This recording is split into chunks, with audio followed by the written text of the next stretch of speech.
مقرر شیخ ابوالقاسم بجلی کا خطاب سماعت فرما رہے تھے. وہ بنگلہ زبان میں تقریر بھی کر رہے تھے اور جس مقصد کے لیے یہ جلسہ ہوا ہے، جو کہ سیمانچل کے عام طور سے جلسوں کا مقصد ہوتا ہے، کسی ادارے کا، کسی مسجد کا تعاون کرنا، اور آپ کے علاقے کا یہ رواج ہے کہ جب تک جلسہ نہ ہو، پروگرام نہ ہو، لوگ مدرسوں میں، مسجدوں میں، عیدگاہ میں، قبرستان میں چندہ نہیں دیتے. ایک پرانا طریقہ آپ کے علاقے میں چلا آ رہا ہے. اسی پرمپرا کو، اسی ٹریڈیشن کو، اسی رواج کو اپناتے ہوئے آج کا یہ پروگرام بھی چندے کا ایک پروگرام ہے، اور شیخ ابوالقاسم بجلی صاحب اپنے مخصوص انداز میں چندہ بھی کر رہے تھے اور تقریر بھی کر رہے تھے. مجھے حکم ملا ہے، آپ کو بولنا ہے، ٹائم کی پابندی نہیں ہے.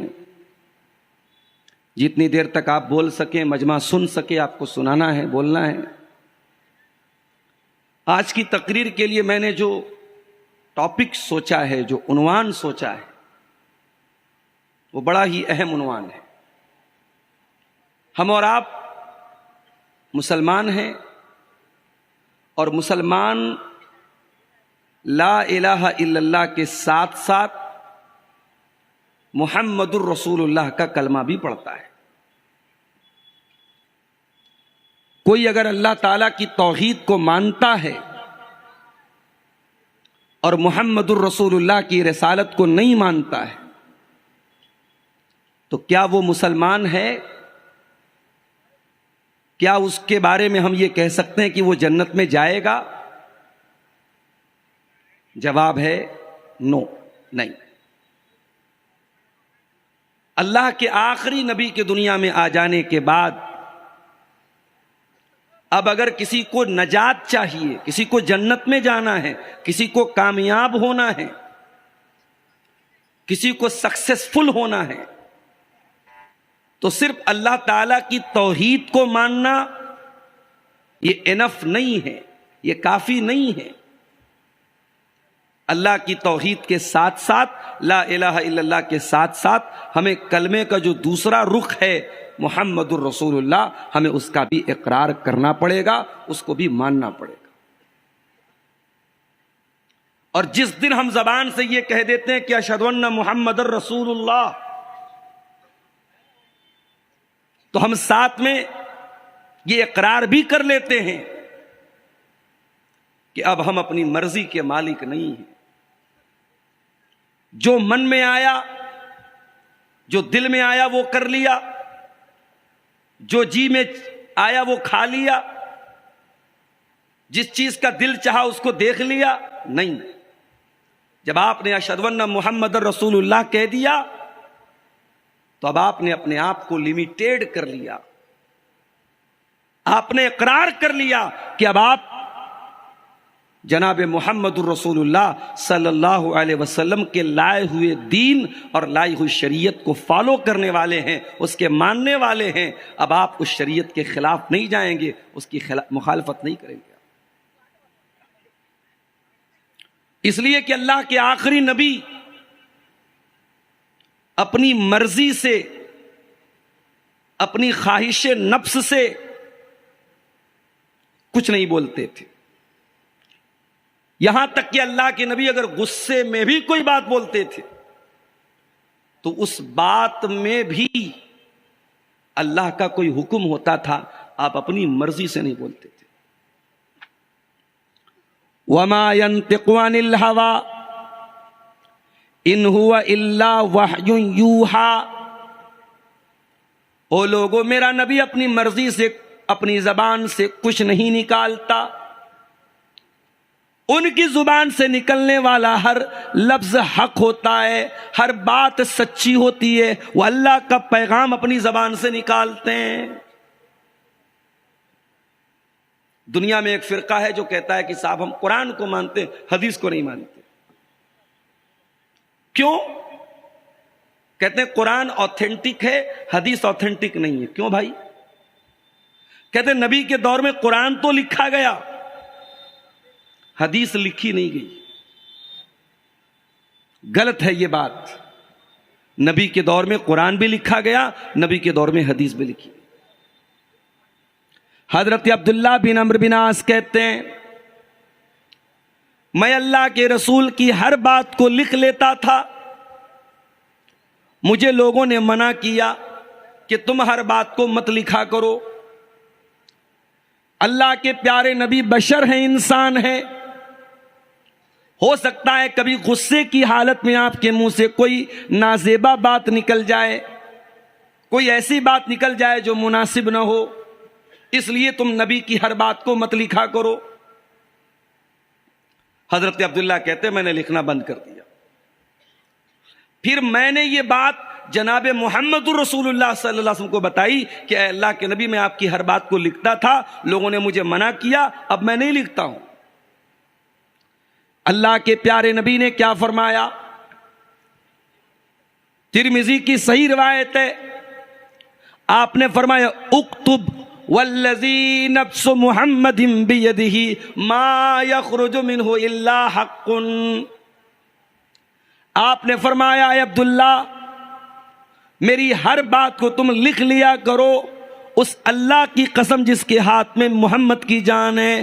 اے عبداللہ، محمد کی زبان سے جو بھی نکلتا ہے وہ برحق ہوتا ہے، وہ سچ ہوتا ہے، وہ ستیہ ہوتا ہے، وہ اللہ کی طرف سے ہوتا ہے۔ محمد غصے میں بھی اپنی مرضی سے کچھ نہیں بولتے۔ یہ مقام ہے جناب محمد رسول اللہ کا، غصے میں بھی آپ اپنے من سے کچھ نہیں بولتے۔ جب آپ نے کلمہ پڑھا اشہد ان محمد رسول اللہ، آپ نے اقرار کر لیا کہ میں اس نبی کا ماننے والا ہوں، اس نبی کی لائی ہوئی شریعت کو ماننے والا ہوں۔ اتنا ہی نہیں، جب آپ یہ کہتے ہیں کہ ہم مسلمان ہیں، اور جب آپ یہ کلمہ پڑھتے ہیں اشہد ان لا الہ الا اللہ واشہد ان محمد عبدہ ورسولہ، جب آپ یہ کلمہ پڑھتے ہیں، یہ کلمہ پڑھتے ہی آپ اس بات کی گواہی بھی دیتے ہیں کہ میں دنیا میں سب سے زیادہ اگر کسی سے محبت کرتا ہوں تو اللہ سے کرتا ہوں اور اس کے رسول سے کرتا ہوں، اللہ سے بڑھ کے کچھ نہیں، رسول سے بڑھ کے کچھ نہیں۔ اس کلمے کا ایک مطلب یہ بھی ہے، دنیا میں بہت ساری چیزوں سے ہم محبت کرتے ہیں، مال سے محبت کرتے ہیں، اولاد سے محبت کرتے ہیں، ماں باپ سے ہمیں محبت ہوتی ہے، بھائی بہنوں کی محبت ہوتی ہے، بیوی بچوں کی محبت ہوتی ہے، کاروبار کی محبت ہوتی ہے، دھن دولت کی محبت ہوتی ہے، گھر مکان کی محبت ہوتی ہے، مگر ایک محبت ایسی ہے جو ان ساری محبتوں سے بڑھ کر کے، وہ کون سی محبت ہے؟ آئیے قرآن کا 10واں پارہ کھولتے ہیں، سورہ توبہ کی آیت نمبر 24 میں اللہ فرماتا ہے قل ان کان آباؤکم وابناؤکم واخوانکم وازواجکم وعشیرتکم واموال اقترفتموها وتجارۃ تخشون کسادها ومساکن ترضونها۔ 8 چیزوں کا نام لیا اللہ نے، اور یہ 8 چیزیں وہ ہیں دنیا کا کوئی انسان نہیں کہہ سکتا کہ ان 8 چیزوں سے مجھے محبت نہیں۔ قل ان کان آباؤکم، اے نبی آپ فرما دیجئے اگر تم اپنے باپوں سے محبت کرتے ہو۔ کون بیچارہ ہے جو اپنے باپ سے محبت نہیں کرتا؟ ہاں، وہی اپنے باپ سے محبت نہیں کرے گا جس کے سینے میں دل نہیں پتھر ہوگا، جس کے سینے میں دل ہوگا وہ اپنے باپ سے نفرت نہیں کر سکتا۔ ایک بات بولوں آپ سے، جب ماں باپ کی بات آتی ہے نا تو عام طور سے ماں کی قربانیوں کا نام لیا جاتا ہے۔ ماں پیٹ میں رکھتی ہے، ماں جنم دیتی ہے، ماں دودھ پلاتی ہے، ماں گیلے بستر پہ سو جاتی ہے۔ ماں کی خوبیوں کو بیان کرتے کرتے باپ کہ احسان کہیں پیچھے چھپ جاتے ہیں میرے بھائی۔ ماں کی کا احسان نظر آتا ہے، باپ کا احسان نظر نہیں آتا۔ تیری ماں نے اگر 9 مہینے تجھے پیٹ میں رکھا ہے تو تیری ماں کو سپورٹ کرنے والا، تیری ماں کو کھلانے پلانے والا، تیری ماں کی ہر ضرورت کا خیال رکھنے والا تیرا باپ ہے۔ تو نے اگر ماں کے دودھ کو پی کر کے تیرے جسم میں جان آئی ہے تو باپ کی انگلی نے تجھے زندگی میں چلنا سکھایا ہے۔ ماں کے آنچل میں اگر زمانے کی دھوپ سے تجھے نجات ملتی ہے تو باپ وہ دیوار بن کے ہمیشہ کھڑا رہتا ہے ہر مصیبت میں، ہر مشکل میں۔ میں نے دیکھا ہے بیٹے پر مصیبتیں آتی ہیں، کتنے باپوں کو میں نے دیکھا ہے زندگی بھر کی گاڑی کمائی خرچ کر دیتے ہیں اپنے بیٹے کو بچانے کے لیے۔ اس لیے ماں کے احسان اپنی جگہ ہیں، باپ کے احسانات کو کبھی انڈر اسٹیمیٹ مت کرنا میرے بھائیوں، باپ کے احسان کو کبھی کمزور مت سمجھنا۔ قُلْ إِنْ كَانَ آبَاؤُكُمْ، اے نبی آپ کہہ دیجئے اگر اپنے باپ سے محبت کرتے ہو، وَأَبْنَاؤُكُمْ، اور اگر اپنی اولاد سے محبت کرتے ہو۔ اولاد سے کون محبت نہیں کرتا؟ اولاد نافرمان ہے، اولاد بدتمیز ہے، اولاد بات نہیں مانتی ہے، اولاد غلط کام کرتی ہے، تب بھی ماں باپ راتوں میں اٹھ کے جب دعا کے لیے ہاتھ اٹھاتے ہیں نا تو اسی اولاد کی بھلائی کے لیے ہاتھ اٹھاتے ہیں۔ یہ اللہ تعالیٰ نے یہ محبت دل میں ڈالی ہے، اس محبت پر انسان کا بس نہیں ہے، اس محبت پر انسان کا کنٹرول نہیں ہے۔ ہر باپ اپنی اولاد سے محبت کرتا ہے، ہر ماں اپنی اولاد سے محبت کرتی ہے۔ ہاں ایک دن ایسا آئے گا جب ماں کو اپنے بچے کی بھی فکر نہیں ہوگی، اور وہ دن کون سا ہوگا؟ وہ قیامت کا دن۔ اللہ نے فرمایا نا سورہ حج کی شروعات کی آیت میں، یا ایھا الناس اتقوا ربکم ان زلزلۃ الساعۃ شیء عظیم یوم ترونها تذہل کل مرضیۃ عما ارضعت وتضع کل ذات حمل حملها۔ قیامت کے دن دودھ پلانے والی ماں، دنیا میں یہ پاسبل نہیں ہے، ماں اپنے دودھ پیتے بچے کو کبھی نہیں چھوڑ سکتی۔ غازہ میں بم برس رہا ہے، بارود برس رہا ہے، لیکن ماں اپنے بچے کو چھوڑ کے نہیں بھاگتی ہے، اپنے بچے کو اپنے آنچل میں اپنی گود میں لیے لیے ماں مر جاتی ہے مگر بچے کو نہیں چھوڑتی۔ قُلْ إِنْ كَانَ آبَاؤُكُمْ، اے نبی آپ کہہ دیجئے اگر اپنے باپ سے محبت کرتے ہو، وَأَبْنَاؤُكُمْ، اپنے بیٹوں سے محبت کرتے ہو، وَإِخْوَانُكُمْ، اور اپنے بھائی سے محبت کرتے ہو۔ بھائی بھائی کے کہتے ہیں نا، بھائی بھائی کے جسم میں ایک ماں باپ کا خون دوڑتا ہے۔ پڑوسی سے جھگڑا کر رہا ہے، ہم سے کوئی مطلب نہیں ہوتا۔ گاؤں میں گاؤں کا کسی سے جھگڑا ہوا، ہمیں کوئی مطلب نہیں۔ ہمارے بھائی کو کسی نے مار دیا، ہمیں غصہ آ جاتا ہے۔ ہمارے بھائی کو کسی نے گالی دے دی، ہمیں غصہ آ جاتا ہے۔ یہ غصہ کیوں آتا ہے؟ یہ اللہ تعالیٰ نے محبت ڈالی ہے بھائی کی دل۔ اگر تم اپنے بھائیوں سے محبت کرتے ہو، وَأَزْوَاجُكُمْ، اور اگر تم اپنی بیویوں سے محبت کرتے ہو۔ شادی کے بعد شوہر اور بیوی کی محبت بھی بڑی انمول محبت ہے میرے بھائی۔ یہ وہ محبت نہیں ہے جو کسی ریسٹورنٹ میں، کسی پارک میں، کسی فیس بک اور واٹس ایپ کے چیٹنگ میں تیار ہوئی ہے۔ یہ محبت نکاح کے ذریعے تیار ہوئی ہے۔ یہ اللہ نے محبت ڈالی ہے، شوہر کے دل میں بیوی کی محبت، بیوی کے دل میں شوہر کی محبت۔ اور ایک بات بولوں، شوہر بیوی کے بیچ میں اگر محبت نہیں ہے تو یہ رشتہ نہیں چل سکتا۔ یہ رشتہ تبھی چلے گا جب ایک دوسرے کی محبت ہوگی۔ اگر محبت نہیں ہے تو مشین کی طرح یہ رشتہ چلے گا۔ شوہر آئے گا، اپنی ضرورت پوری کرے گا، بیوی اپنا حق ادا کرے گی، بس کام ختم۔ دل کا دل سے کوئی کنیکشن نہیں ہوگا جب تک دل میں محبت نہ ہو ایک دوسرے کی۔ بڑا پیارا رشتہ ہے میاں بیوی کا رشتہ۔ جانتے ہو اس رشتے کو اللہ نے لباس کہا ہے۔ قرآن کا دوسرا پارہ اٹھاؤ، ہن لباس لکم وانتم لباس لہن، تم اپنی بیویوں کے لیے لباس ہو اور تمہاری بیویاں تمہارے لیے لباس ہیں۔ یہ لباس کیوں کہا؟ تمہاری بیوی تمہارے لیے لباس ہے، لائک اے ڈریس۔ تمہاری بیوی تمہارے لیے ڈریس ہے، تمہاری بیوی تمہارے لیے ویسی ہے جیسے تمہارا کپڑا ہے۔ بھئی بیوی کا کپڑے سے کیا تعلق ہے؟ کپڑا ہمیشہ بدن کے ساتھ لگا رہتا ہے۔ آپ رات میں سوتے ہیں تو بھی بنیان اور لنگی کے ساتھ سوتے ہیں۔ بیوی شوہر کے لیے لباس ہے، شوہر بیوی کے لیے لباس ہے، دونوں ایک دوسرے کے ساتھ اٹیچڈ ہیں، ایک دوسرے سے سمبندت ہیں، ایک دوسرے سے بندھے ہوئے ہیں، دونوں الگ نہیں ہو سکتے۔ میں ابھی تقریر کرنے کے پہلے کپڑا چینج کرنا تھا، میں نے ڈاکٹر صاحب سے کہا تھوڑا کوئی کمرہ دے دیجئے میں کپڑا چینج کروں۔ آدمی بھی کپڑا چینج کرتا ہے تو اکیلے میں چینج کرتا ہے، اور عورت تو کرتی ہے۔ ہم کسی کے سامنے بغیر کپڑے کے رہنا پسند نہیں کرتے۔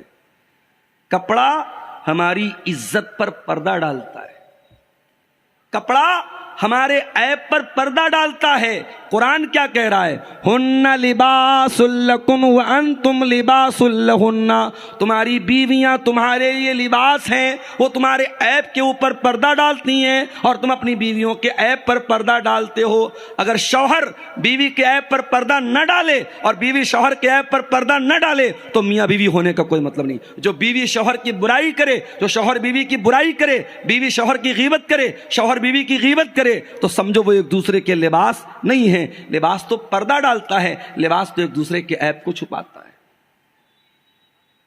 اچھا، لباس کا ایک مقصد اور بھی ہے۔ میں تقریر کرنے کے لیے آتا ہوں، صدری پہنتا ہوں، بہت سارے علماء شیروانی پہنتے ہیں۔ بنگلہ دیش کے یا بنگال کے اکثر علماء جو آتے ہیں میں دیکھتا ہوں لمبا والا جبہ پہنتے ہیں۔ کیوں پہنتے ہیں بھائی؟ ہر آدمی کی اپنی ایک چوائس ہے، اور اسلام نے اسی لیے لباس میں کوئی لمیٹیشن نہیں رکھی، کوئی پابندی نہیں رکھی کہ آپ کرتا ہی پہنو، آپ جبہ ہی پہنو، آپ پینٹ شرٹ ہی پہنو۔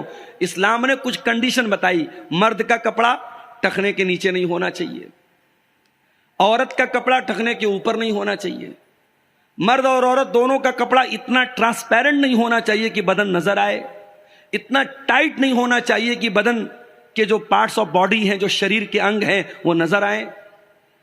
تو شرائط بتائی ہیں، لیکن اسلام نے کسی لباس کی پابندی نہیں کی ہے کہ یہی لباس آپ کو پہننا ہے۔ ہمارے مئو میں، بنارس میں لنگی چلتی ہے۔ مئو کے کتنے علماء مدراس گئے، حیدرآباد گئے، دنیا کے کونے کونے میں وہی لنگی پہن کے چلے گئے، ان کا لباس ہے، ان کی ڈریس ہے۔ تو لباس ہماری پہچان ہوتی ہے۔ اللہ فرما رہا ہن لباس لکم، تمہاری بیویاں تمہارا لباس ہیں۔ جس طریقے سے تم کپڑا پہن کر کے اپنے آپ کو سجاتے ہو، سنوارتے ہو، تم کپڑا پہن کر کے اپنے آپ کو سندر بناتے ہو، اپنے آپ کو اٹریکٹیو بناتے ہو، اپنے آپ کو آکرشک بناتے ہو، تمہاری بیویاں بھی تمہاری زندگی کو آکرشک بناتی ہیں، تمہاری زندگی کو سندر بناتی ہیں، اور تم ان کی زندگی کو سندر بناتے ہو۔ زندگی کی خوبصورتی ہے یہ رشتہ۔ اس لیے اللہ کہہ رہا ہے اگر تم اپنی بیوی سے محبت کرتے ہو، باپ ہو گیا، اولاد ہو گئی، بھائی ہو گیا، بیوی ہو گئی، اس کے بعد فرمایا وعشیرتکم، اور اگر تم اپنے خاندان سے، اپنی برادری سے، اپنے قبیلے سے محبت کرتے ہو۔ آپ کے یہاں شیرشاہ آبادی برادری ہے، بہت اچھا مجھے لگتا ہے جب میں یہ دیکھتا ہوں، ایک اتحاد ہے۔ ابھی کسی نیتا کے بارے میں نے سنا کہ انہوں نے شیرشاہ آبادی برادری کے بارے میں کچھ الٹا سیدھا بولا، ساری ایسوسیشن جو شیرشاہ آبادی ایسوسیشن ہے وہ کھڑی ہو گئی کہ نہیں صاحب غلط بولا گیا۔ ہونا چاہیے اپنی قوم کے لیے، اپنی برادری کے لیے یہ یونٹی ہونی چاہیے۔ جھارکھنڈ کے علاقوں میں جاتا ہوں، پاکڑ، صاحب گنج، گڈا کا علاقہ ایک طرف سے پورے انصاریوں کا علاقہ ہے، انصاری قوم ہے وہاں پہ۔ بنگال میں آپ چلے جائیں، وہاں بہت سارے لوگ اپنے نام کے ساتھ شیخ لکھتے ہیں، شیخ لوگوں کا علاقہ ہے۔ تو برادری کا ہونا کوئی خراب بات تو نہیں ہے۔ خراب بات کیا ہے؟ انسان اپنی برادری پر فخر کرے اور دوسری برادری کو حقیر سمجھے۔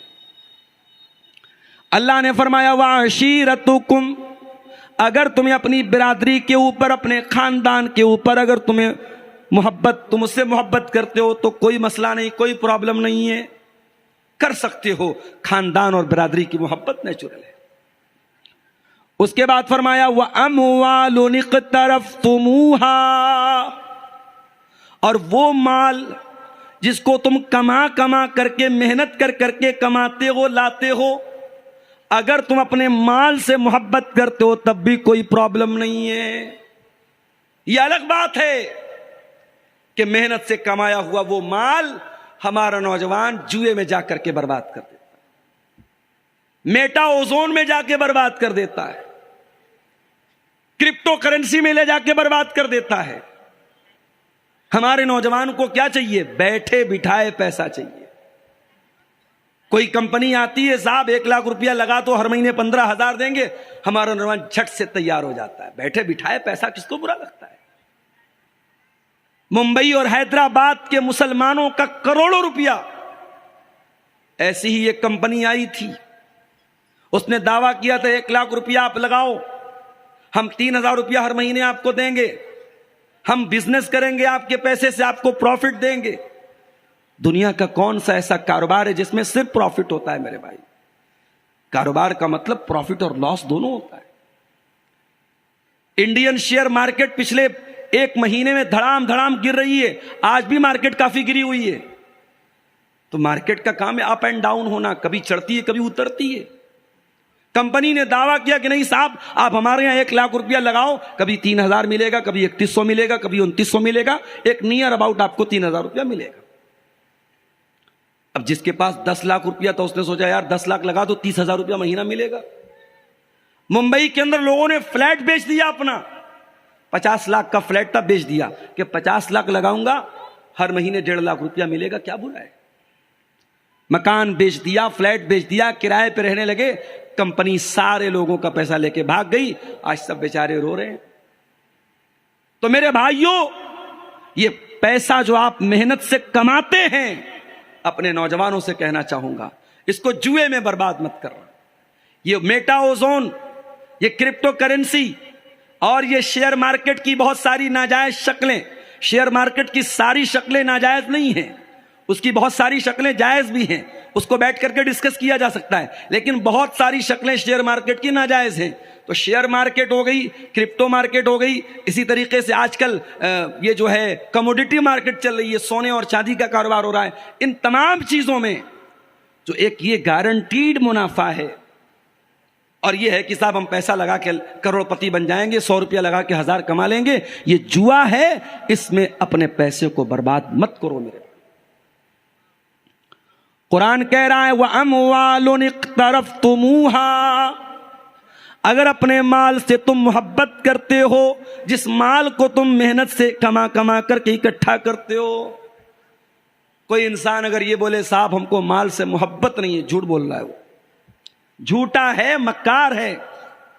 مال سے محبت تو نیچرل چیز ہے میرے بھائی. اب یہ الگ بات ہے، کسی کو مال سے اتنی محبت ہوتی ہے کہ مال کمانے کے چکر میں حلال حرام کی پرواہ بھی نہیں کرتا.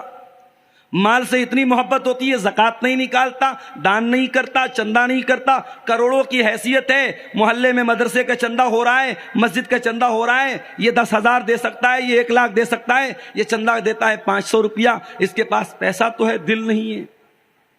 تو کسی کے دل میں مال کی زیادہ محبت ہے، کسی کے دل میں کم محبت ہے، مگر مال سے محبت سب کو ہے. اس کے بعد فرمایا وَتِجَارَةٌ تَخْشَوْنَ كَسَادَهَا، اور اے ایمان والو، اگر تم اپنے بزنس سے، اپنے کاروبار سے، اپنے ویاپار سے، اپنے دھندے سے، اپنی دکان سے محبت کرتے ہو، جس کاروبار کے بارے میں تمہیں یہ ڈر ہوتا ہے کہ کہیں گھاٹا نہ ہو جائے، ہر کاروباری کو یہی ڈر رہتا ہے گھاٹا نہ ہو جائے. تو یہ 7 چیز ہو گئی. اور 8ویں چیز وَمَسَاكِنُ تَرْضَوْنَهَا، اور اے مسلمانوں اگر تم کو اپنے گھر بار سے محبت ہے، اپنے مکان سے محبت ہے، اپنی بلڈنگ سے محبت ہے، ماں باپ سے محبت، اولاد سے محبت، بھائی سے محبت، بیوی سے محبت، خاندان سے محبت، مال سے محبت، تجارت سے محبت، گھر بار سے محبت. اللہ نے 8 چیزوں کا نام لیا، اور 8 چیزوں کا نام لینے کے بعد اللہ کیا کہتا ہے ذرا غور کیجیے گا. احب الیکم من اللہ ورسولہ وجہاد فی سبیلہ، اگر ان 8 چیزوں کی محبت تمہارے دل میں اللہ سے زیادہ ہو جائے، رسول سے زیادہ ہو جائے اور اللہ کی راہ میں جہاد سے زیادہ ہو جائے، فتربصوا، تو تم اللہ کے عذاب کا انتظار کرو، حتی یأتی اللہ بامرہ، اللہ تعالیٰ اپنے عذاب کو سامنے لائے گا۔ پتہ یہ چلا آپ مومن ہیں، آپ مسلمان ہیں، آپ کے دل میں سب سے زیادہ محبت کس کی ہونی چاہیے؟ اللہ کی اور اس کے رسول کی ہونی چاہیے۔ دنیا کی ساری محبتیں ان 2 محبتوں پر قربان ہیں میرے بھائی۔ اب میں اپنے تقریر کے اصل ٹاپک کی طرف آ رہا ہوں۔ ہمیں اپنے رسول سے محبت تو کرنی ہے، سوال یہ پیدا ہوتا ہے کتنی محبت کرنی ہے؟ قرآن کریم جواب دیتا ہے النبی اولا بالمومنین من انفسہم، کہ مومن نبی سے ایمان والے اپنی جان سے زیادہ پیار کرتے ہیں، ایمان والے نبی سے اپنی جان سے زیادہ محبت کرتے ہیں، جان سے بڑھ کے اپنے نبی سے پیار ہونا چاہیے۔ اب آپ کہیں گے مولوی صاحب یہ کیسے پاسبل ہے؟ جان سے بڑھ کے کوئی کیسے پیار کر سکتا ہے؟ آئیے میں آپ کو ایگزامپل دیتا ہوں۔ حضرت خبیب ابن عدی کو دیکھو، ان کو مکہ والوں نے اریسٹ کر لیا، گرفتار کر لیا، ان کو سولی پہ چڑھانے کی تیاری ہو گئی ہے۔ مکہ والوں نے کہا خبیب کوئی آخری خواہش، کوئی انتم اچھا اگر ہو تو بتا دو۔ کہا کہ میں 2 رکعت نماز پڑھنا چاہتا ہوں۔ کہا ٹھیک ہے 2 رکعت نماز پڑھ دو تم۔ اور آج بھی دنیا میں تقریباً ہر کنٹری میں، ہر دیش میں پھانسی دینے سے پہلے اور سزائے موت دینے سے پہلے مرنے والے کی انتم اچھا پوچھی جاتی ہے، اور اگر پوری کرنے لائق ہوتی ہے تو پوری بھی کروائی جاتی ہے۔ خبیب ابن عدی نے کہا میں 2 رکعت نماز پڑھنا چاہتا ہوں۔ کہا ٹھیک ہے پڑھ لو۔ حضرت خبیب ابن عدی نے ہلکی 2 رکعت نماز پڑھی، سلام پھیرا، کہا اے مکہ والو، اگر اس بات کا ڈر نہ ہوتا کہ کہیں تم یہ نہ سمجھنے لگو میں نے موت کے ڈر سے نماز کو لمبا کیا ہے تو میں تھوڑی اور لمبی نماز پڑھتا۔ کہا ہے خبیب ایک بات بتاؤ، کیا تم یہ تصور کر سکتے ہو کہ ہم تمہیں چھوڑ دیں اور تمہاری جگہ تمہارے نبی کو سولی چڑھا دیں؟ نعوذ باللہ۔ اگر تم ایسی بات اپنے منہ سے نکال دو کہ اے لوگوں مجھے چھوڑ کر کے میرے نبی کو سولی پر چڑھا دو، تو اے خبیب ہم غور کر سکتے ہیں، ہم وچار کر سکتے ہیں کہ تمہیں چھوڑ دیں۔ میرے پیارے ساتھیوں، خبیب ابن عدی کو معلوم ہے تھوڑی دیر میں مجھے سولی پہ چڑھا دیا جائے گا، میری تکا بوٹی کر دی جائے گی، میرے بدن کے ٹکڑے ٹکڑے کر دیے جائیں گے۔ ایسے موقع پر خبیب کو آفر دیا جا رہا ہے تجھے کچھ نہیں کرنا ہے، بس زبان سے یہ کہنا ہے میری جگہ میرے نبی ہوتے تو ہم تمہیں چھوڑ سکتے ہیں، تو تم بتاؤ تمہاری کیا رائے ہے؟ خبیب بن عدی کہتے ہیں کہ اے ظالموں، تم میری جگہ میرے نبی کو سولی پہ چڑھانے کی بات کرتے ہو، میں تو یہ بھی گوارا نہیں کروں گا کہ میری جان بچ جائے اور میرے نبی کے پاؤں میں کانٹا بھی چبھویا جائے۔ تم میری جگہ میرے نبی کو سولی پہ چڑھانے کی بات کر رہے ہو، ارے یہ تو بہت دور کی بات ہے۔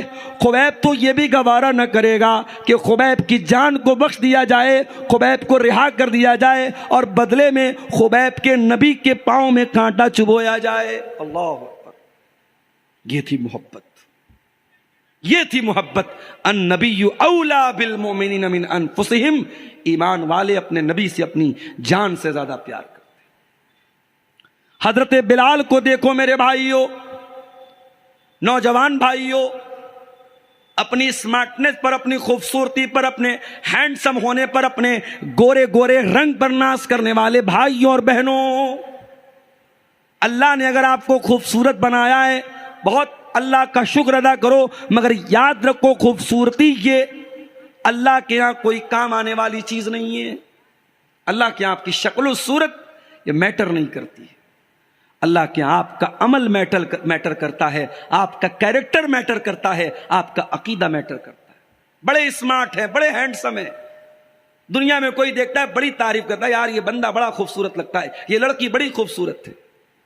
دنیا والوں کے کمپلیمنٹ حاصل کرنے کے لیے، دنیا والوں کی تعریف حاصل کرنے کے لیے اپنے گورے گورے رنگ پر ناز کرنے والوں، اپنی گوری چمڑی پر ناز کرنے والوں، بلال کوئی گورا تو نہ تھا، بلال کوئی ہینڈسم تو نہ تھا، بلال کوئی سمارٹ تو نہ تھا، بلال کا رنگ کالا تھا.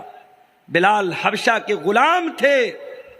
ان کا مالک امیہ بن خلف ان کو عرب کی تپتی ہوئی ریت پر لٹاتا تھا اور کہتا تھا، اے بلال ہم تمہیں چھوڑ دیں گے، بس ایک بار تم یہ کہہ دو، اسلام کا انکار کر دو اور محمد کے دین کا انکار کر دو اور ہمارے 360 بتوں کی عبادت کا اقرار کر لو، اے بلال ہم تمہیں چھوڑ دیں گے. اے بلال تیرے ایمان کا کیا کہنا، تیری استقامت کا کیا کہنا، تیرے دل میں رسول کی محبت کا کیا کہنا. بلال اس تپتی ہوئی ریت پر لیٹے ہوئے ہیں، سینے پر گرم پتھر رکھا ہوا ہے، بلال کی سینے کی چربی عرب کی تپتی ہوئی ریت میں پگھل رہی ہے، مگر بلال کی زبان سے کیا نکلتا ہے؟ احد احد احد. نہیں اے امیہ بن خلف تو کان کھول کر کے سن لے، میں ایک اللہ کی توحید پر ایمان لا چکا ہوں، اب توحید سے کمپرومائز کرنے والا نہیں ہوں، اب توحید سے سمجھوتا کرنے والا نہیں ہوں. توحید سے بڑھ کے کچھ نہیں ہے میرے بھائی. منسٹر کا عہدہ بھی نہیں ہے، گاؤں کا پردھانی تو چھوڑ دو، ودھایک کی ودھایکی تو چھوڑ دو، سانسد کی سانسدی تو چھوڑ دو، منسٹر کی منسٹری اور بادشاہت کی بادشاہت یہ توحید سے بڑھ کے نہیں ہے میرے بھائی. اتر پردیش کی ایک لیڈر کے بارے میں نے بولا اور کٹیہار کے ان یوٹیوبرز نے اس کا فوٹو لگا کر کے ڈال دیا. ہمارے کچھ ساتھیوں نے ہم پر اعتراض کر دیا، آپ کو کیا حق پہنچتا ہے؟ ہماری قوم کی ایک لیڈر ہے، ایک لڑکی ہے، بہت اچھی لڑکی ہے، ہمیشہ دوپٹہ اپنے سر پہ رکھتی ہے اور پرمپرا کے ساتھ رہتی ہے، عزت کے ساتھ رہتی ہے. اگر وہ کسی عبادت خانے میں چلی گئی اور اس نے دو چار ان کی عبادت میں حصہ لے لیا تو آپ کو کیا ادھیکار پہنچتا ہے کہ آپ تقریر میں اس پر اعتراض کریں؟ میں نے کہا پہلی بات تو میں نے نام نہیں لیا تھا، میں نے نام نہیں لیا تھا، یہ یوٹیوبرز کی حرکت ہے. نام نہ لو، یہ فوٹو چپکا دیں گے، تقریر کچھ رہے گی، یہ اس پر تھمبنیل لگائیں گے، میاں بیوی شادی کے بعد کیسے ملیں، ایک گندی سی تصویر لگا دیں گے اور میاں بیوی کیسے ملیں. اب ہمارا نوجوان اتسکتا وش اور اس میں یہ دیکھنے کے لیے کہ مولانا نے کیا بیان کیا ہے، جب اس کو سنے گا تو کہے گا کھودا پہاڑ نکلی چوہیا.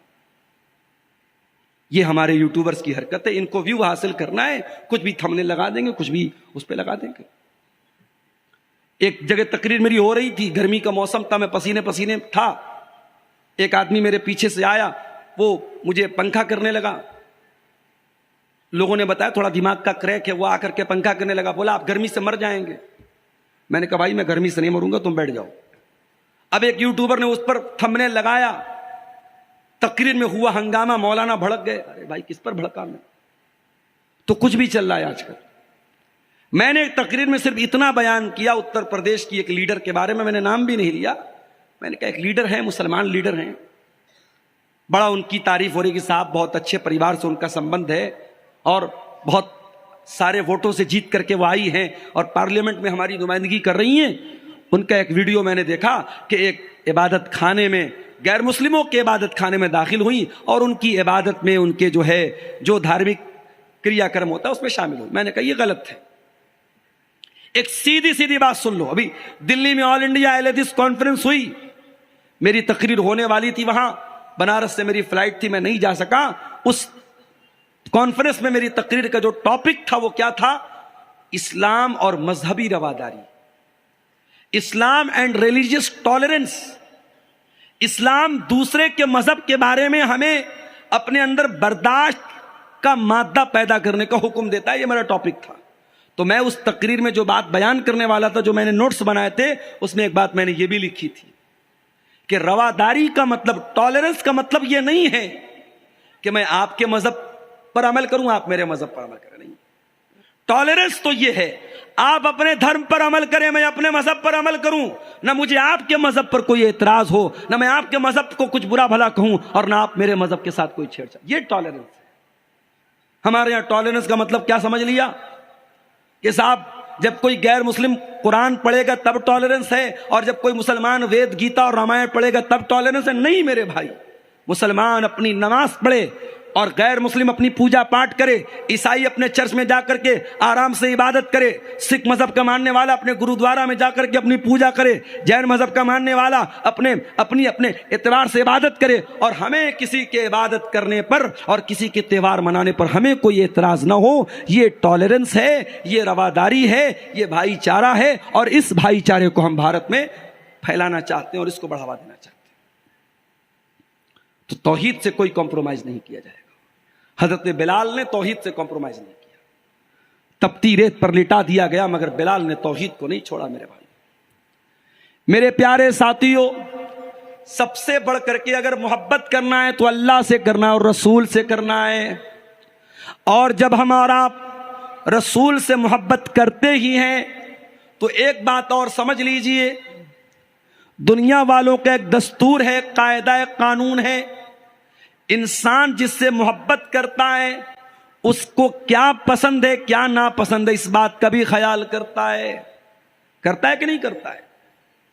مثال کے طور پہ میں آتا ہوں آپ کے سیمانچل میں، آپ کو معلوم ہے یو پی سے تعلق ہے میرا، بہار بنگال میں چاول زیادہ استعمال ہوتا ہے۔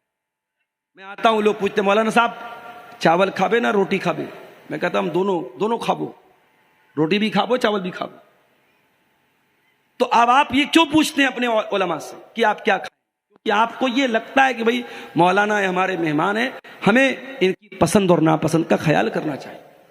اب ہمیں پسند ہے مچھلی، ہمیں پسند ہے مرغا، اور آپ لا کے رکھ دیں بھنٹے کی اور بیگن کی سبزی، تو ہمیں تھوڑی پسند آئے گی۔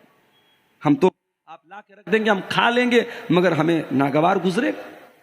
تو جب ہم نبی کا کلمہ پڑھتے ہیں اور نبی سے محبت کرتے ہیں تو کیا ہمیں اور آپ کو یہ جاننا نہیں چاہیے کہ ہمارے نبی کو کیا پسند تھا اور کیا ناپسند تھا؟ آج کی ہماری تقریر کا یہ ایک ٹاپک کا ایک حصہ ہے کہ نبی کو کیا پسند تھا اور کیا ناپسند تھا، اس پر ہم تھوڑی سی روشنی ڈالیں گے۔ آئیے ہم حدیث کی کتابوں کو اٹھاتے ہیں۔ اللہ کے پیارے نبی، جنگ احد کا میدان ہے، اسلام کی دوسری لڑائی چل رہی ہے، احد کی لڑائی۔ اللہ کے پیارے نبی اللہ کی بارگاہ میں دعائیں کر رہے ہیں، اور دعا میں اللہ کے نبی کہتے ہیں اللہم حبب الینا الایمان، اے اللہ میرے دل میں ایمان کی محبت پیدا کر دے، وزینہ فی قلوبنا، اور اے اللہ ایمان کو میرے دل میں مزین کر دے، ایمان کو سجا دے، ایمان کو اٹریکٹیو بنا دے۔ پتہ یہ چلا کہ نبی کو ایمان سے بہت محبت تھی، نبی کو یہ پسند تھا کہ لوگ ایمان لے آئیں۔ سیمانچل والوں، منساہی اور کٹیہار کے لوگوں، میں آپ سے سوال کرتا ہوں، آپ یہ بتائیے کہ ایمان کس کو بولتے ہیں؟ کتنے لوگ ہیں ان سے سوال کرو صاحب ایمان کس کو بولتے ہیں؟ نہیں معلوم؟ چلیے آپ کو بتا دیتا ہوں ایمان کس کو بولتے ہیں۔ ایمان 6 چیزوں کو بولتے ہیں۔ ان تؤمن باللہ وملائکتہ وکتبہ ورسلہ والیوم الآخر والقدر خیرہ وشرہ۔ 6 چیزوں کو ماننے کا نام ایمان ہے۔ اللہ کو ماننا، اس کے فرشتوں کو ماننا، اس کے رسولوں کو ماننا، اس کی کتابوں کو ماننا، قیامت کے دن کو ماننا، اور تقدیر کو ماننا۔ ان 6 چیزوں کو مانے بغیر کوئی مومن نہیں ہو سکتا، کوئی ایمان والا نہیں ہو سکتا۔ اور یہ بھی نوٹ کر لو، ایمان صرف دل کی آستھا کا نام نہیں ہے، ایمان دل سے ماننے کو بھی کہتے ہیں، اور زبان سے اقرار کرنے کو بھی کہتے ہیں، اور عمل کرنے کو بھی کہتے ہیں۔ اگر کوئی زبان سے اقرار کرتا ہے اور دل سے سچ نہیں مانتا تب بھی مومن نہیں ہے، کوئی دل سے سچ مانتا ہے زبان سے اقرار نہیں کرتا ہے تب بھی مومن نہیں ہے، اور اگر کوئی زبان سے اقرار بھی کرتا ہے، دل سے تصدیق بھی کرتا ہے اور عمل نہیں کرتا ہے تو ایمان والا تو ہے مگر کمزور ایمان والا ہے، کیونکہ عمل سے ایمان گھٹتا اور بڑھتا ہے، ایمان گھٹتا اور بڑھتا ہے۔ جلسے میں آپ آئے، تقریر آپ نے سنی، آپ کا ایمان بڑھ گیا، گھر گئے موبائل میں دیکھنے لگے، یوٹیوب پر کوئی الٹی سیدھی چیزیں آپ کے سامنے نظر سے گزر گئی، فیس بک پر کوئی چیز آپ دیکھنے لگے، اب دین اور ایمان کا لیول کمزور ہونے لگا۔ ایمان کا لیول فرکچویٹ کرتا ہے، اپ اینڈ ڈاؤن ہوتا ہے۔ اسی لیے اللہ قرآن میں کہتا ہے انما المؤمنون الذین اذا ذکر اللہ وجلت قلوبہم، مومن تو وہ لوگ ہوتے ہیں جب اللہ کا نام ان کے سامنے لیا جائے ان کا دل کانپ جاتا ہے، ان کا دل لرز جاتا ہے، ان کا دل ڈر جاتا ہے۔ اللہ کا نام لیا جائے تو دل ڈر جائے۔ دل ڈرتا ہے کیا ہمارا؟ نہیں ڈرتا۔ ارے ہم لوگ تو اتنے سخت دل ہو چکے ہیں، اپنے ہاتھوں سے اپنے مردوں کو قبرستان میں دفناتے ہیں اور پھر بھی ہمارے دل کے اوپر کوئی اثر نہیں پڑتا ہے۔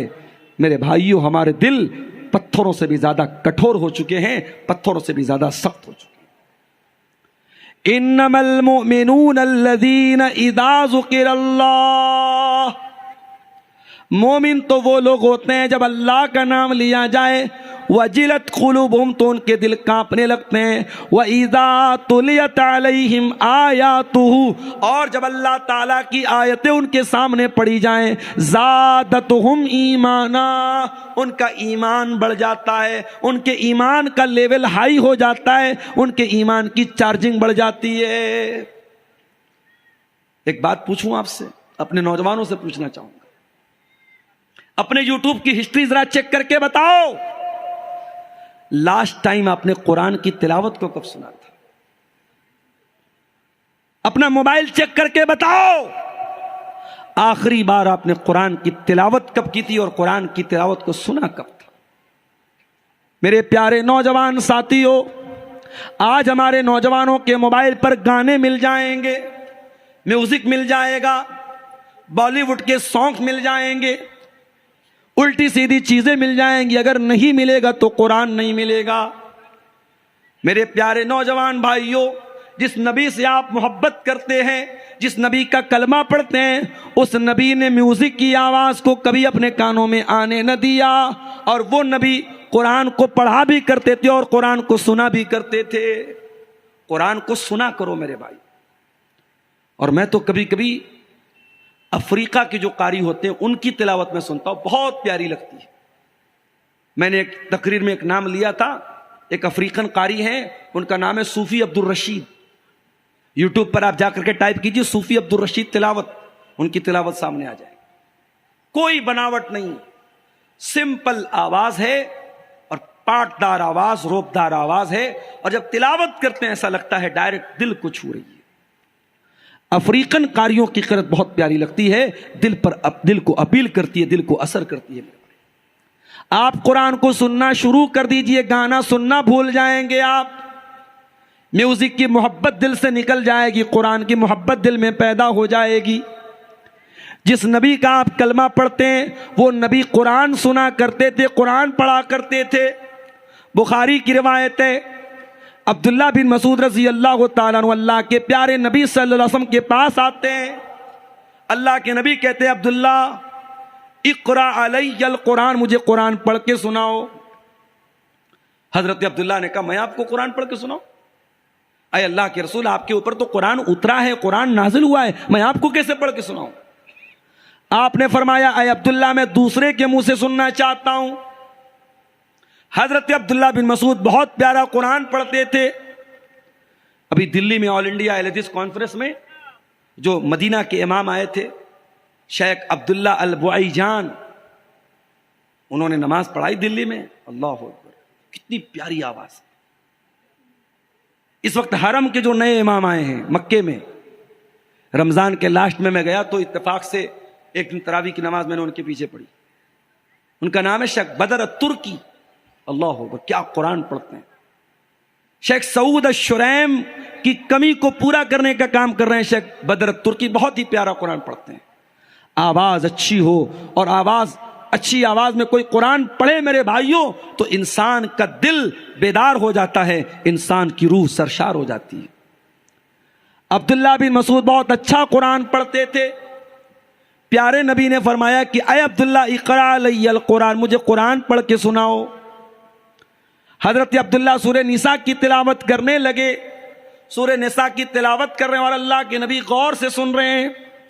پڑھتے پڑھتے حضرت عبداللہ سورہ نساء کی آیت نمبر 31 کے اوپر پہنچے، فَكَيْفَ إِذَا جِئْنَا مِن كُلِّ أُمَّةٍ بِشَهِيدٍ، اے نبی اس وقت آپ کا کیا حال ہوگا جب ہر امت میں سے ہم ایک گواہ لائیں گے، وَجِئْنَا بِكَ عَلَىٰ هَٰؤُلَاءِ شَهِيدًا، اور ہم آپ کے اوپر آپ کو گواہ لائیں۔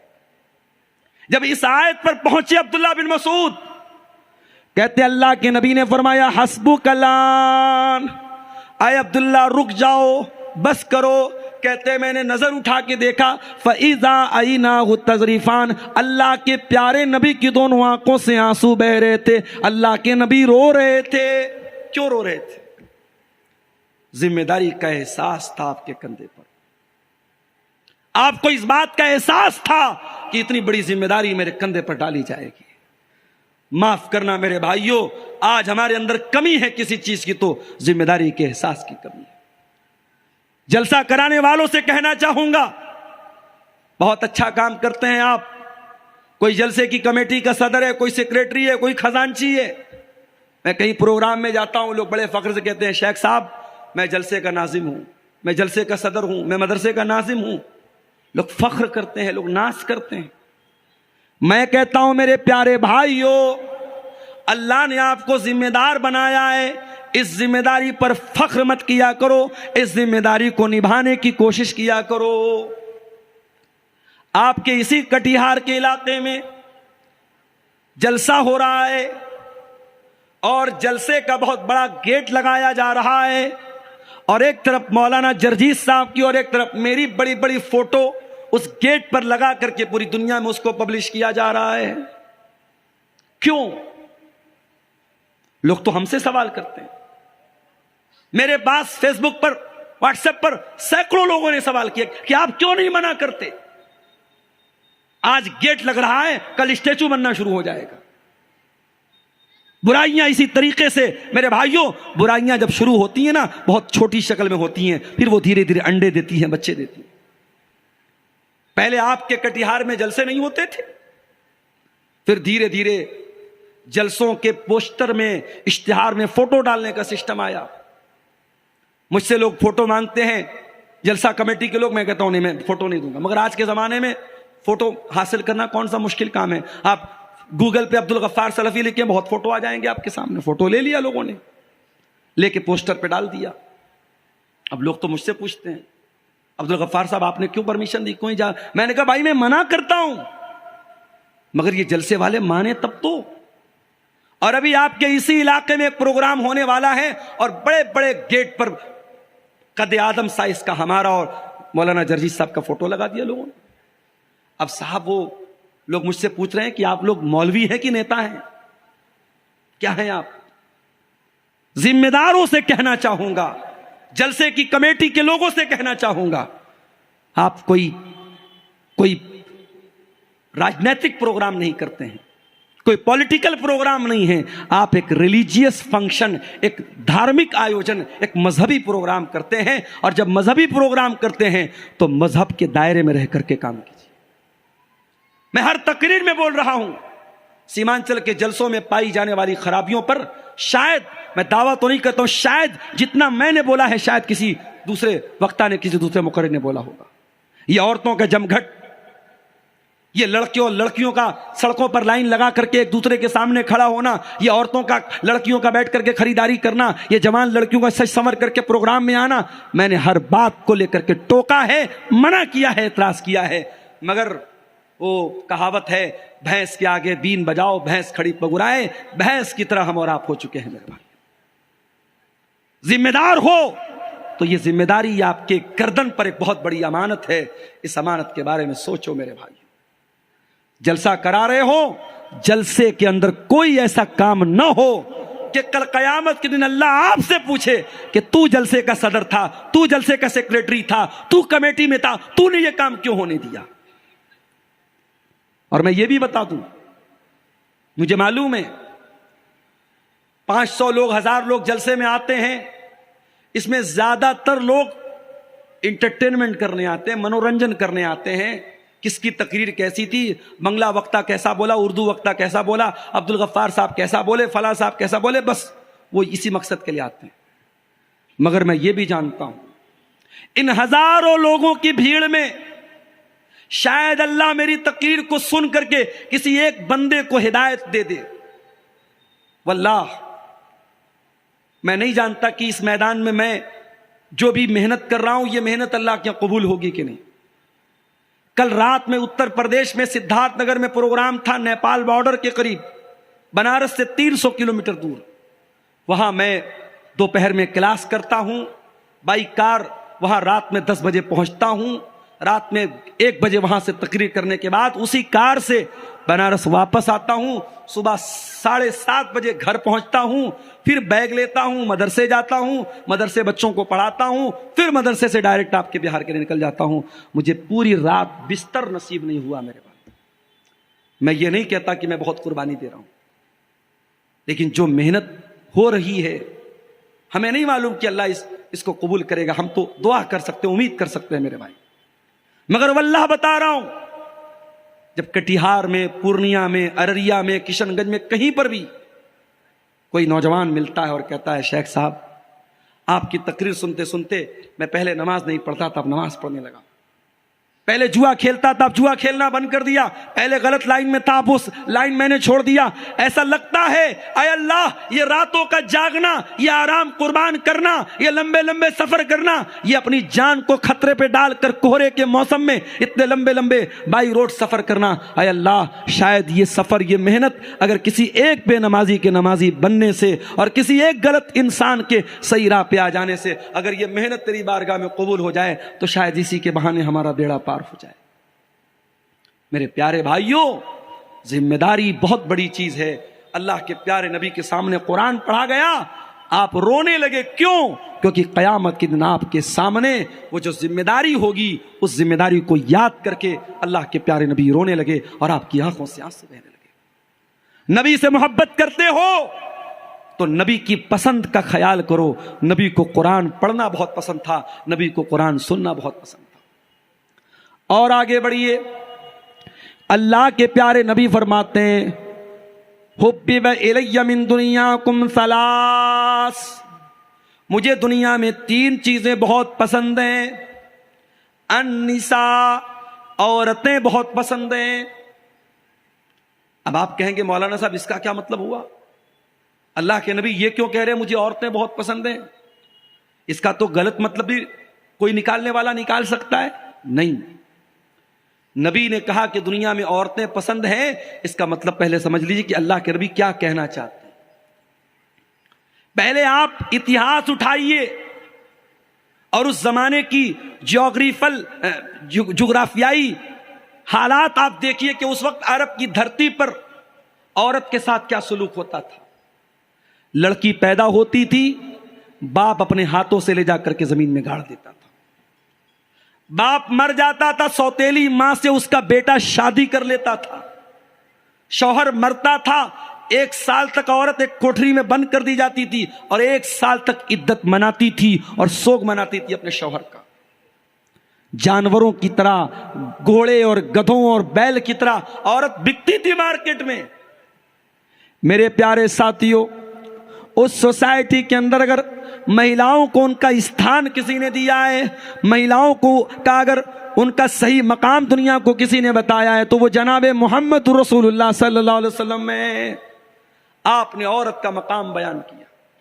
آپ نے کہا عورت اگر بیٹی ہے تو اس کا یہ مقام ہے، عورت اگر ماں ہے تو اس کا یہ مقام ہے، عورت اگر بہن ہے تو اس کا یہ مقام ہے. نبی نے عورت کی ہر حیثیت کو دنیا کے سامنے بیان کیا. اس لیے اللہ کے نبی کہہ رہے ہیں مجھے دنیا میں عورتوں کی محبت میرے دل میں ڈالی گئی ہے. عورت پر اتیاچار ہو، عورت پر ظلم ہو، عورت کو مارا جائے، عورت کو پیٹا جائے، یہ میرے نبی کو پسند نہیں ہے. دنیا میں بہت سارے بڑے بڑے لوگ آئے. گاندھی جی کا نام ہمارے دیش میں بہت بڑا نام ہے. گاندھی جی کو کہا جاتا ہے صاحب مہاتما گاندھی. بہت بڑے بڑے نام آئے.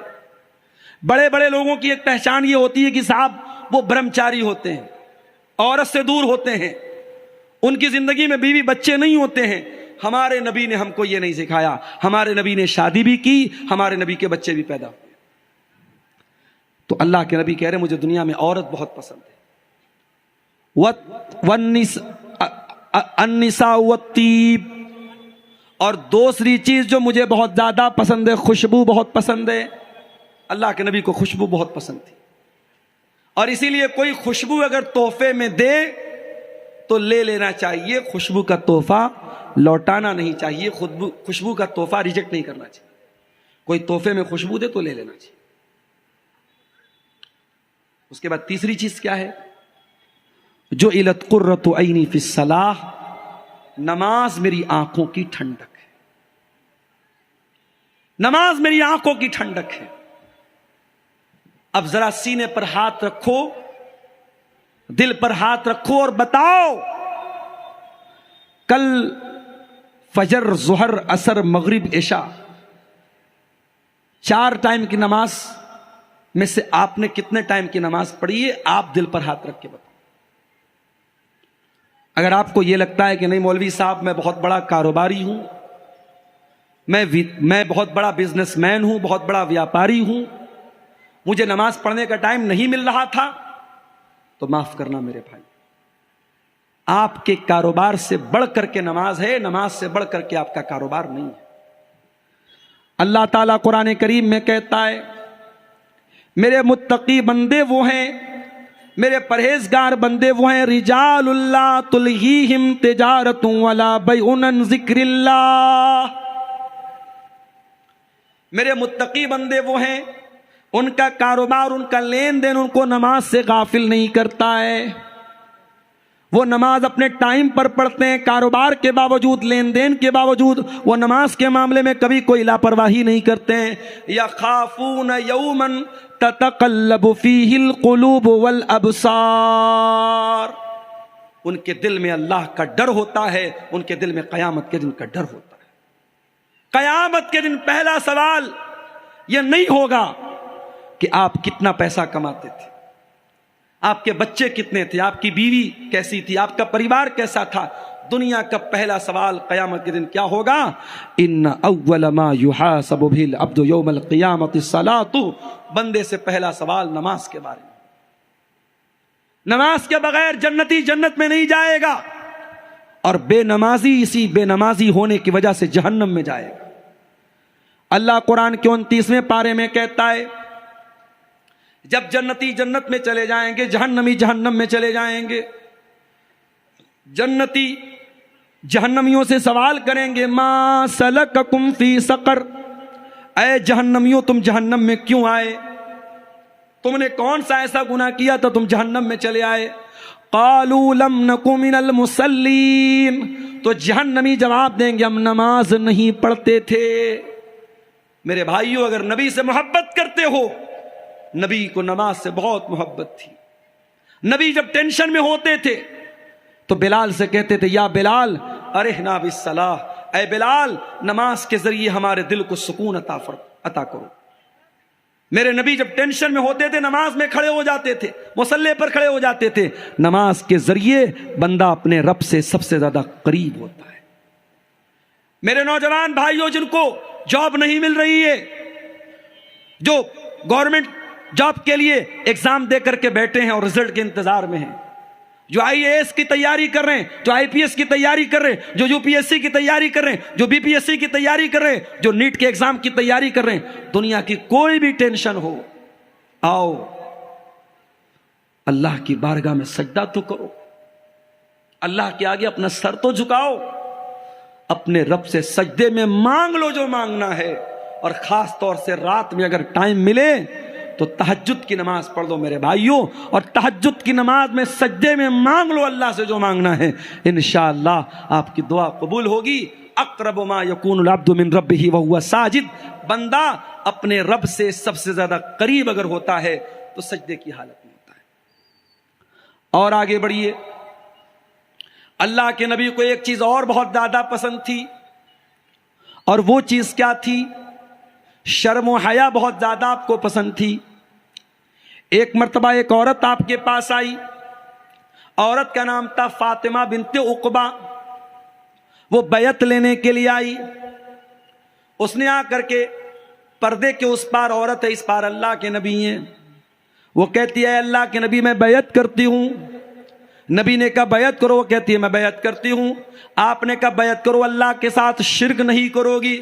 اس نے کہا ہم اللہ کے ساتھ شرک نہیں کریں گے. آپ نے کہا چوری نہیں کرو گی. اس نے کہا چوری نہیں کریں گے. آپ نے کہا زنا نہیں کرو گی. جب اس لڑکی نے, اس عورت نے زنا کا نام سنا, حدیث کے الفاظ ہیں, مسند احمد کی روایت ہے, اس عورت نے اپنے ہاتھ کو اپنے سر پر رکھا. اس کو بہت حیرت ہوئی.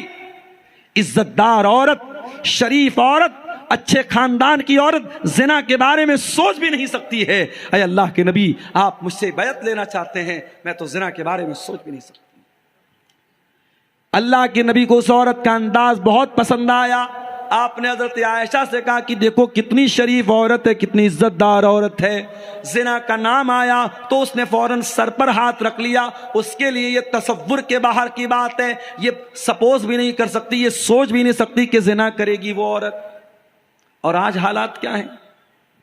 آج حالات یہ ہیں کہ پہلے کے دور میں پورے گاؤں میں, پورے علاقے میں اگر کسی کے بارے میں یہ سن لیا جائے کہ وہ غلط کام کر رہا ہے یا وہ لڑکی غلط کام کر رہی ہے, پورا گاؤں تھوکتا تھا اس لڑکا اور لڑکی کے اوپر. اور آج حالات یہ ہے میرے بھائیو, حالات یہ ہیں, گرل فرینڈ, بوائے فرینڈ, یہ کلچر عام ہوتا چلا جا رہا ہے. اور آج زناکاری اور بدکاری کو پروموٹ کیا جا رہا ہے. آج ریلوے اسٹیشن پر چلے جاؤ, بڑے بڑے پارکوں میں چلے جاؤ, بڑے بڑے ہوٹلوں میں چلے جاؤ, مسلمان لڑکیاں, مسلمان لڑکے آپ کو اس لعنت میں, اس برائی میں, اس دلدل میں مبتلا نظر آئیں گے میرے بھائی. زنا سے اپنے آپ کو بچاؤ میرے بھائیو. اللہ کے نبی بے حیائی کو بہت زیادہ ناپسند کرتے تھے اور حیا کو بہت زیادہ پسند کرتے تھے. اور آگے بڑھیے, اللہ کے نبی کو ایک چیز اور بہت زیادہ پسند تھی, اور وہ چیز یہ تھی کہ اللہ کے پیارے نبی کبھی کسی کو نہ نہیں کرتے تھے. سخاوت بہت کرتے تھے اللہ کے نبی, بہت سخی تھے آپ. بہت پیسے والے تو نہیں تھے, بہت دولت والے تو نہیں تھے, مگر جتنا اللہ نے نوازا تھا آپ اللہ کی راہ میں خرچ کر دیتے تھے. اپنے انتقال سے ایک دن پہلے اللہ کے نبی نے اپنے سارے ہتھیار مسلمانوں کو دے دیے. جو بھی تیر تھے, تلوار تھے, سب مسلمانوں کو ہبہ کر دیے, دے دیے. آپ کے گھر میں 7 دینار رکھے ہوئے تھے, آپ نے ان 7 دیناروں کو صدقہ خیرات کر دیا. اپنے لیے کوئی زمین نہ اکٹھا کی, اپنے لیے کوئی جائیداد نہ بنائی, کوئی پراپرٹی نہ بنائی. ایک مرتبہ ایک صحابی نے آپ کے قیمتی چادر لا کے دے دی. اس وقت اللہ کے نبی کو اس چادر کی ضرورت بھی تھی اور آپ کو وہ چادر بہت پسند بھی تھی. آپ نے اس چادر کو اپنے بدن پہ اوڑھ لیا. ایک دوسرے صحابی آئے, کہنے لگے اللہ کے نبی اگر آپ برا نہ مانے تو یہ چادر مجھ کو دے دیں. صحابہ کرام کو بہت برا لگا کہ اللہ کے نبی کو اس چادر کی ضرورت بھی ہے اور اللہ کے نبی کو وہ چادر پسند بھی ہے, اور صحابی جانتے ہیں کہ اللہ کے نبی کسی کو نہ نہیں کرتے, پھر بھی وہ چادر مانگ رہے ہیں. انہوں نے کہا اللہ کے نبی اگر آپ مجھے اپنی یہ چادر دے دیں تو بڑا اچھا ہوگا. نبی نے اپنے بدن کی وہ چادر اتاری اور صحابی کو دے دی. جیسے ہی نبی نے صحابی کو چادر دے دی, صحابی نے چادر کو چوم لیا, کہا اے اللہ کے نبی میں یہ چادر اوڑھنے کے لیے نہیں مانگ رہا تھا, میں یہ چادر پہننے کے لیے نہیں مانگ رہا تھا, چونکہ یہ چادر آپ نے اوڑھی ہے, آپ کی باڈی سے یہ چادر ٹچ ہوئی ہے, آپ کے بدن پر یہ چادر اوڑھی گئی ہے. میں چاہتا ہوں کہ جب میں انتقال کر جاؤں, جب میں دنیا سے چلا جاؤں, میرے کفن میں اس چادر کو استعمال کیا جائے, میرے کفن میں اس چادر کو یوز کیا جائے.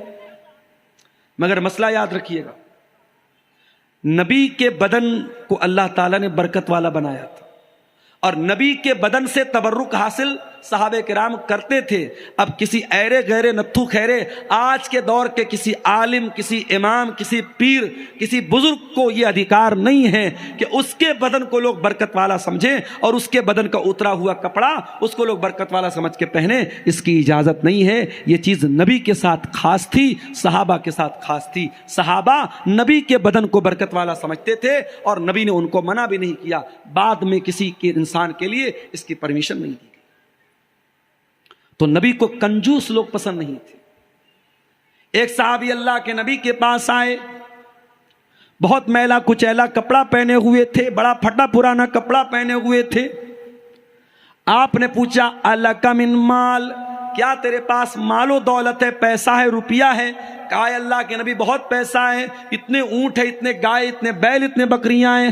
آپ نے فرمایا جب اتنے پیسے والا تو ہے تو یہ پھٹا پرانا کپڑا کیوں پہن کے آیا ہے؟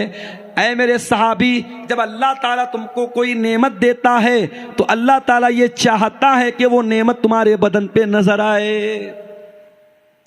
کچھ لوگوں کو میں نے دیکھا سرکاری نوکری کر رہے ہیں، مدرسے میں، اسکول میں، 50,000 60,000 روپیہ مہینہ تنخواہ ہے، مگر ان کی نیت میں اتنی کنجوسی ہے 10 روپے کی چائے پلانا بھی ان کے لیے بہت مشکل ہے۔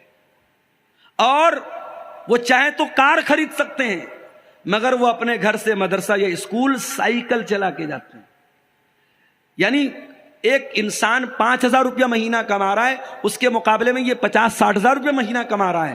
اس کا لائف اسٹائل اور اچھا ہونا چاہیے، مگر یہ اور کنجوس ہوتا چلا جاتا ہے۔ یاد رکھو میرے بھائی، اگر اللہ تعالیٰ آپ کو نعمت دیتا ہے، اگر اللہ نے آپ کو دولت والا بنایا ہے تو آپ کی ویش بھوشا سے، آپ کے کپڑے سے، آپ کی ڈریس سے یہ پتہ لگنا چاہیے کہ ہاں اللہ نے آپ کو نوازا ہے۔ یہ اسلام میں کوئی اچھی چیز نہیں ہے کہ آپ پیسے والے ہیں اور پھٹا پرانا میلا کچیلا کپڑا پہنے۔ اس بات کی اسلام کے اندر اللہ کے نبی نے اس کو پسند نہیں کیا ہے۔ نبی نے پسند کیا کیا ہے؟ جب اللہ تعالیٰ نے آپ کو کوئی نعمت دی ہے تو وہ نعمت آپ کے اوپر نظر آنی چاہیے۔ اسی طریقے سے میرے بھائیوں، اللہ کے نبی کو ایک چیز اور بہت زیادہ پسند تھی، اور وہ چیز یہ تھی کہ آپ آخرت کی نعمتوں کو پانا چاہتے تھے اور دنیا کی نعمتوں سے بس ضرورت بھر آپ فائدہ اٹھاتے تھے، دنیا سے آپ دل نہ لگاتے تھے، دنیا سے بہت زیادہ آپ رشتہ نہیں جوڑتے تھے۔ اس کی 2-3 مثالیں آپ کے سامنے بیان کر دیتا ہوں میں۔ اللہ کے پیارے نبی کے پاس ایک مرتبہ صحابہ کرام آتے ہیں، چٹائی پر اللہ کے نبی لیٹے ہوئے ہیں اور چٹائی کے نشان آپ کے باڈی کے اوپر، آپ کے شریر کے اوپر پڑے ہوئے ہیں۔ صحابہ کرام اپنے نبی کی یہ حالت دیکھ کر کے تڑپ جاتے ہیں۔ صحابہ کرام کہتے ہیں لو اتخذنا لک ویتان یا رسول اللہ، اے اللہ کے نبی آپ ہم کو اجازت دے دیں، ہم آپ کے لیے آرام دہ گدے کا انتظام کر دیں، بستر کا انتظام کر دیں۔ آپ نے فرمایا مالی ولی دنیا، اے میرے صحابہ میرا دنیا سے کیا لینا دینا ہے؟ ما انا الا کراکب استظل تحت شجرۃ ثم راح فترکها، اے میرے صحابہ میں تو دنیا میں اس مسافر کی طرح ہوں جو سفر پہ نکلا ہے اور کسی پیڑ کی چھاؤں میں آرام کر رہا ہے اور تھوڑی دیر وہ آرام کرتا ہے پھر اپنی منزل کی طرف چلا جاتا ہے۔ اے میرے صحابہ یہ دنیا میرے لیے وقتی آرام کرنے کی جگہ ہے، یہ دنیا میری منزل نہیں ہے، یہ میری آرام کرنے کی جگہ ہے، یہ میرا آخری ٹھکانہ نہیں ہے۔ یہ اللہ کے نبی کا مزاج تھا، یہ اللہ کے نبی کی پسند تھی۔ اور آگے بڑھیے، ایک مرتبہ حضرت عمر آتے ہیں اللہ کے نبی کے کمرے میں۔ نبی کا کمرہ ہے، ایک چٹائی بچھی ہوئی ہے، ایک لکڑی کا پیالہ رکھا ہوا ہے، کنارے تھوڑی سی جو رکھی ہوئی ہے، ایک چمڑے کا تھیلا ہے جس میں پانی بھرا ہوا ہے۔ یہی نبی کا پورا کمرہ ہے اور یہی نبی کی کل کائنات ہے۔ کوئی فرنیچر نہیں، کوئی مسیری نہیں، کوئی گدا نہیں، کوئی نرم و نازک تکیہ نہیں، نبی کے کمرے میں یہ چھوٹی چھوٹی چیزیں ہیں۔ حضرت عمر فاروق کی آنکھوں میں آنسو آ جاتے ہیں، رونے لگتے ہیں اور کہتے ہیں اللہ کے نبی قیصر و کسریٰ تو اپنے اپنے محلوں میں آرام سے رہتے ہیں، آپ تو اللہ کے آخری نبی ہیں، آپ ہم سب کے چہتے ہیں، ہم سب کے محبوب ہیں، اور آپ ایسی زندگی گزر کر رہے ہیں۔ اے اللہ کے نبی، ہم ایسا ہوتے ہوئے نہیں دیکھ سکتے، یہ ہم کو ٹھیک نہیں لگ رہا، یہ ہم کو مناسب نہیں لگ رہا۔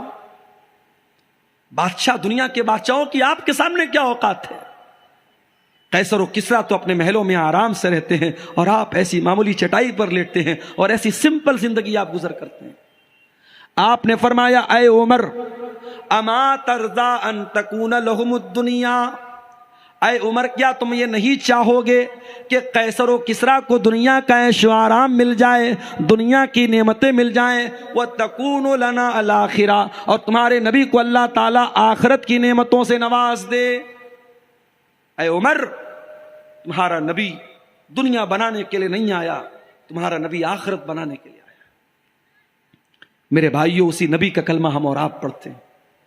ہم اور آپ غور کریں، 24 گھنٹے کو ہم ڈیوائیڈ کریں کہ 24 گھنٹے میں کتنے گھنٹے ہم دنیا کو دیتے ہیں اور کتنے گھنٹے آخرت کو دیتے ہیں۔ رات میں بستر پہ سونے جاؤ تو سوچو، بچوں کے لیے یہ زمین بنا دیا، یہ جائیداد بنا دیا، یہ کر دیا، وہ کر دیا، بینک میں اتنا بیلنس بنا دیا، اتنا پیسہ بیوی کو دے دیا، اتنا پیسہ بچوں کے لیے بنا دیا۔ قبر کی زندگی کے لیے آپ نے کیا کیا؟ آخرت کی زندگی کے لیے آپ نے کیا کیا؟ قیامت کے دن کو اللہ کی بارگاہ میں جواب دینے کے لیے آپ نے کیا تیاری کر کے رکھی ہے؟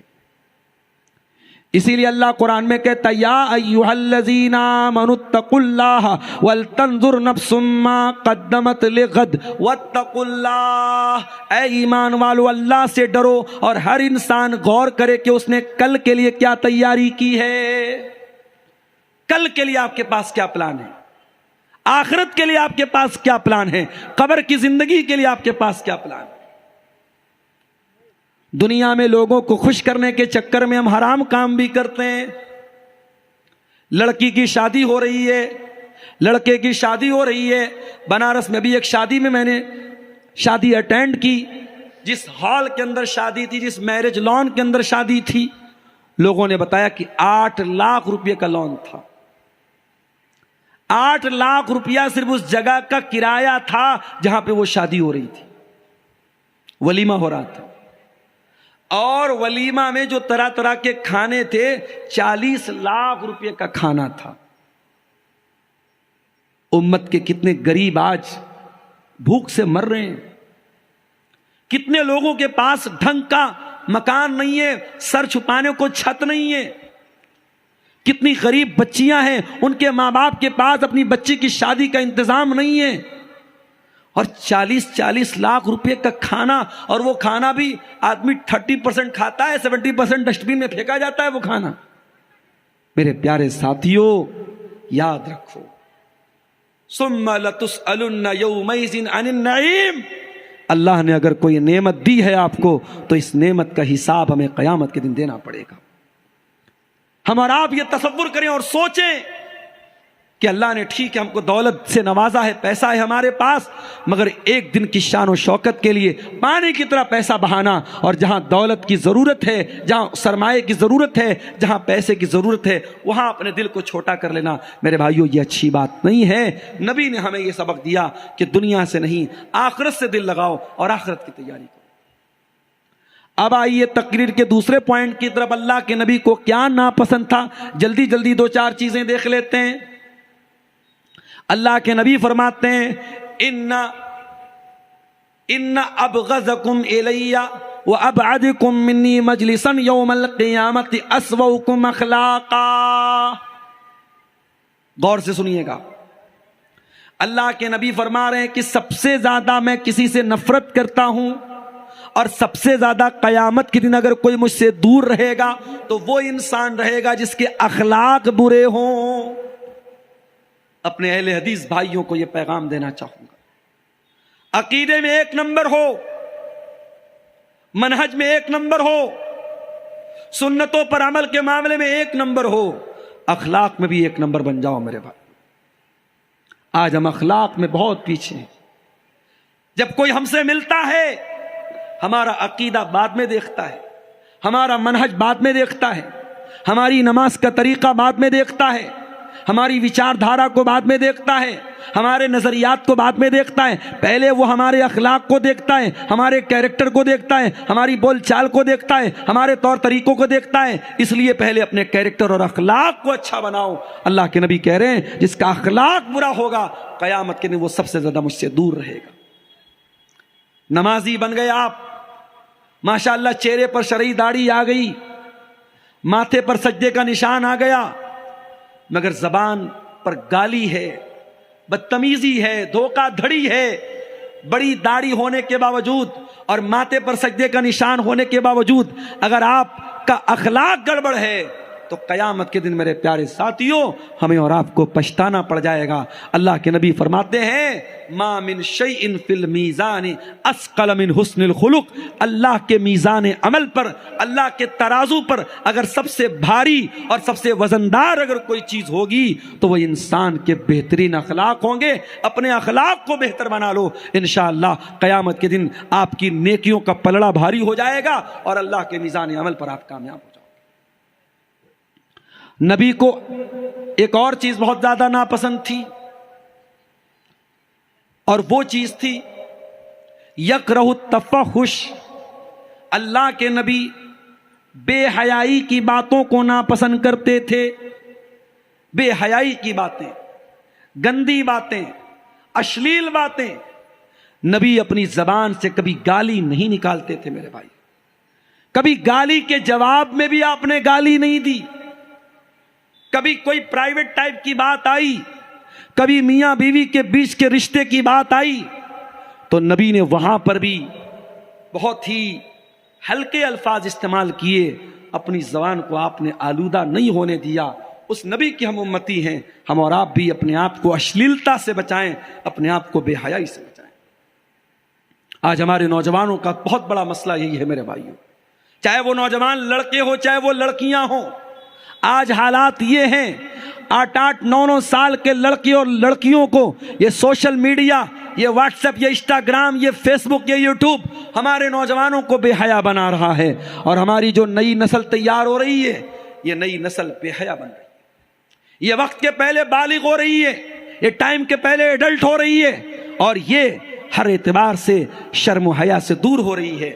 میرے پیارے ساتھیوں، اللہ کے نبی نے فرمایا الحیاء والایمان قرنا جمیعا، حیا اور ایمان دونوں کا رشتہ چولی دامن کا رشتہ ہے، دونوں ایک دوسرے کے ساتھ جڑے ہوئے ہیں۔ جب حیا نکلتی ہے تو ایمان نکل جاتا ہے، جب ایمان نکلتا ہے تو حیا نکل جاتی ہے۔ اس لیے میرے پیارے ساتھیوں ہم حیا والے بنیں، ہم شرم والے بنیں۔ ایک آخری بات بیان کر کے بات ختم کرتا ہوں۔ اللہ کے پیارے نبی کو ایک چیز اور بہت زیادہ پسند تھی، اور وہ یہ چیز یہ تھی کہ آپ کے اوپر کثرت سے درود پڑھا جائے، اللہ کے نبی کے اوپر درود پڑھا جائے۔ فرشتہ آتا ہے اور کہتا ہے کہ اے اللہ کے نبی، کیا آپ اس بات کو پسند کریں گے کہ کوئی آپ کے اوپر درود پڑھے اور اللہ تعالیٰ درود پڑھنے والے کے اوپر 10 رحمتیں نازل کرے؟ اللہ کے نبی نے کہا کہ ہاں میں یہ بات پسند کرتا ہوں۔ نبی کو یہ بات پسند ہے کہ نبی کا امتی نبی پر درود پڑھے۔ میرے پیارے ساتھیوں، ہم اور آپ اپنے نبی پر کثرت سے درود پڑھیں۔ ہمارے ایک وہ بھائی ہیں جو بدعتی ہیں، جو بدعت کے کام کرتے ہیں، ان کے یہاں گڑبڑی یہ آئی کہ انہوں نے درود کے الٹے سیدھے طریقے نکالے، درود کے الٹے سیدھے الفاظ نکالے، اپنے منمانے طریقے انہوں نے درود کے نکالے، اور ہمارے یہاں گڑبڑی یہ آئی کہ ہمیں جو درود جتنا پڑھنا چاہیے اتنا درود ہم نہیں پڑھتے۔ کم سے کم ہمارے پیارے نبی صلی اللہ علیہ وسلم کا نام آئے تو کم سے کم صلی اللہ علیہ وسلم ضرور پڑھیے، اور جب جمعہ کا دن آئے تو کثرت سے میرے پیارے ساتھیوں آپ اللہ کے نبی کے اوپر درود پڑھیے۔ نبی کو اپنے اوپر درود پڑھنے والا بہت پسند تھا، اور اللہ کے نبی نے فرمایا کہ 5 ٹائم کی جب اذان ہوتی ہے، اگر کوئی انسان اذان کا جواب دیتا ہے اور اذان کے بعد دعا پڑھتا ہے اللہم رب هذه الدعوة التامة والصلاة القائمة آت محمدا الوسیلة والفضیلة وابعثه مقاما محمودا الذی وعدته، اگر یہ دعا پڑھتا ہے اور اللہ کے نبی صلی اللہ علیہ وسلم کے اوپر درود پڑھتا ہے، اللہ کے نبی کہتے ہیں حلت له شفاعتی، قیامت کے دن اس انسان کو میری شفاعت نصیب ہوگی، میں اس انسان کی شفاعت کروں گا۔ میرے پیارے ساتھیوں، نبی کی پسند اور ناپسند کے اس موضوع پر یہ چند باتیں میں نے آپ کے سامنے رکھی ہیں، اور جاتے جاتے میں یہی آپ سے گزارش کروں گا کہ آپ نبی سے محبت کرتے ہیں تو نبی کی پسند اور ناپسند کا خیال کریں. اور نبی کو یہ مدرسے بھی بہت پسند تھے, یہ دینی تعلیم بھی بہت پسند تھی. آپ اس پروگرام میں آئے ہیں, اس ادارے کو, اس مدرسے کو, جس کے لیے یہ پروگرام منعقد ہوا ہے, اپنا قیمتی تعاون اور چندہ ضرور دیتے ہوئے جائیں. ہمارے بعد ابو القاسم بجلی صاحب ابھی مزید آپ کے سامنے چندہ کا اعلان کریں گے, چندہ کریں گے. اللہ تعالی ہم سب کو دین پر عمل کرنے کی توفیق عطا فرمائے, اپنے پیارے نبی سے محبت کی توفیق عطا فرمائے, پیارے نبی کی پسند و ناپسند کا خیال کرنے کی ہم سب کو توفیق عطا فرمائے. اللہ تعالی ہمیں دنیا میں جب تک زندہ رکھے اسلام پر زندہ رکھے اور ہمارا خاتمہ ایمان پر ہو. آمین. وآخر دعوانا الحمدللہ رب العالمین. والسلام علیکم ورحمۃ اللہ.